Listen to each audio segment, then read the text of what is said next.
Ça fait bien longtemps que j'essaie de faire ce film. Une envie lointaine et une incapacité nouvelle. Comme si finalement le recul ne servait à rien.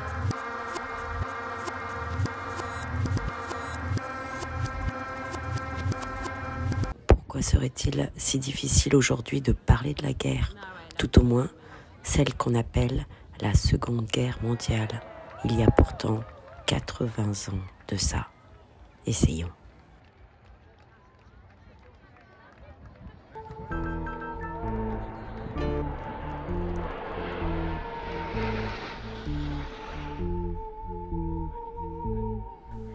Il y a 80 ans, la ville était occupée par des troupes allemandes du Troisième Reich sous les ordres d'Hitler.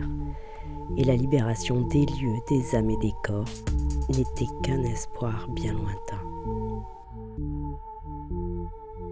Pour raconter cette histoire d'un monde passé mais réel, j'ai voulu aussi connaître le récit d'en face, celui des soldats allemands, ceux-là même qui ont vécu dans ces vestiges du Sud-Wall encore présents un peu partout dans le sous-sol marseillais.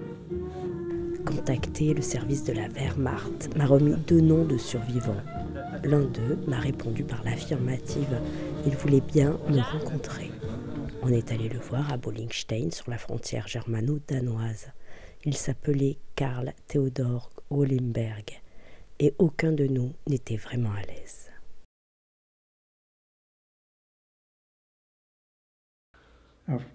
Auf die Bauten, auf die Schnelligkeit, mit der da Sachen hingestellt wurden, die immer noch da sind. Den Gedanken habe ich eigentlich nicht gehabt. Ich habe höchstens eben gedacht, hoffentlich bleiben wir am Leben, wenn eben tatsächlich mal Kämpfe kommen sollten. Das war eigentlich schon, als Stalingrad gefallen war, weiß ich doch, als die Diskussion in unserer Unterkunft, wenn Deutschland den Krieg gewinnt, dann können wir alle doch nicht nach Hause gehen, denn wir müssen als Besatzungstruppen nach Sibirien und wer weiß wohin. Ne? Il ne se rappelle pas du tout d'avoir eu ce sentiment une seule fois, genre d'être fier sur les bâtiments et tout ça. C'était plutôt le sentiment, j'espère qu'on va survivre ici. Surtout quand il y avait des moments genre Stalingrad. Il se rappelle une conversation entre soldats qui disait même si on gagne cette guerre, ça va jamais finir pour nous parce qu'ils vont nous envoyer en Russie pour occuper la Sibérie, une chose comme ça. Donc c'était plutôt j'espère qu'on va survivre. Ouais. Il y a eu un sentiment de gravité. Là, c'est à ce moment-là, il y avait le sentiment que. Also ein Gefühl der Schwere.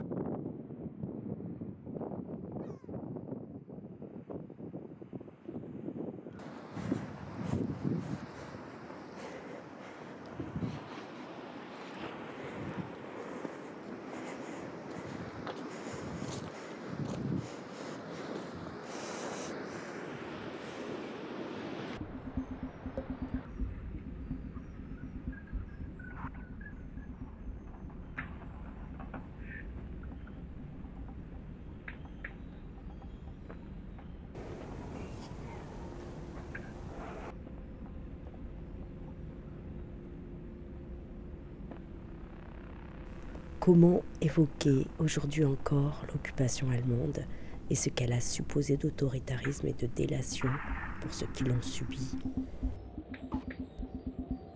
Les témoignages se font par bribes chez ceux qui n'ont pas résisté et les sentiments de culpabilité sont restés en suspens, une mauvaise conscience qui ne passe pas vraiment. O comme obéir, A comme attentat, T comme terroriste. Ce dictionnaire de Vichy en témoigne et nous donne à comprendre l'ère du temps d'une drôle de période.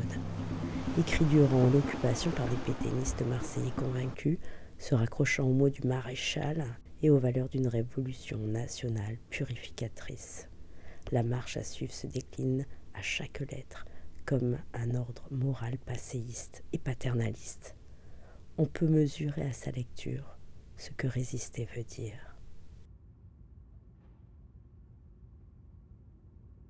Da wird vieles bebaut, sicher was wir damals. Ça, c'est la carte de la libération. Ja. Und eben wir kamen die Straße, ja, die Hauptstraße war das hier. Au bagne, les olives, la rose. C'est écrit un moment.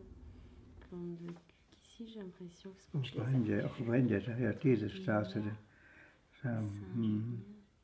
Les olives. Ici. Ah, les Olives, ja. Là. Ja. Alors là, on voit. Les Olives, ja. Sind irgendwie hier in dieser Gegend, ja. Und dann haben wir so rundherum da geführt und dann war dann. Ach nee, Les Olives. Auch nicht diese Straße sind wir gekommen, ja, sondern da in dieser Gegend wieder. Und dann nachher bin ich da hoch, ja. Ich weiß auch nicht.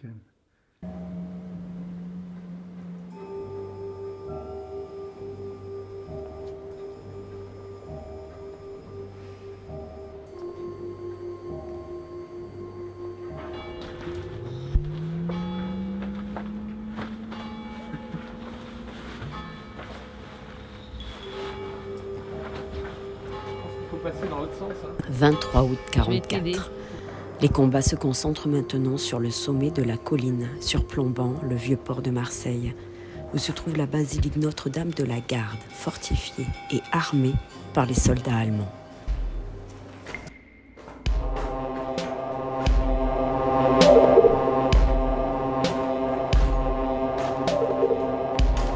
Un abbé du nom de Crozia, issu des troupes des tirailleurs algériens, va alors servir d'intercesseur pour négocier un cessez-le-feu auprès des soldats allemands empêchant la libération du site.